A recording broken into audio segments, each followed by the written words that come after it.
Hello and welcome back to my channel. Today I'm doing a really quick video showing you how I do my headscarves.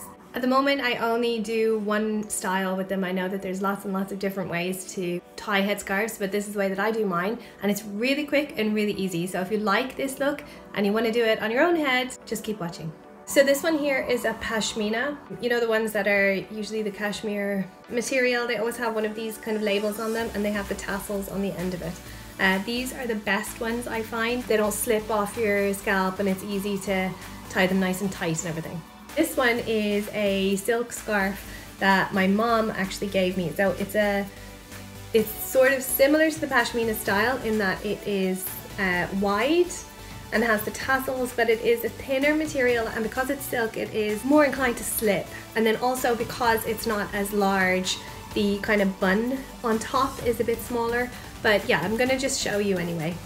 So no matter what, the scarf needs to be rectangular in shape. So if it's not a rectangular scarf, fold it into a rectangle for it to work.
So that's it for me. I hope you found this video useful. You will also be able to start wearing headscarves and feeling a bit more confident about your bald head. Thank you very much for watching, and I'll see you in the next one. Bye!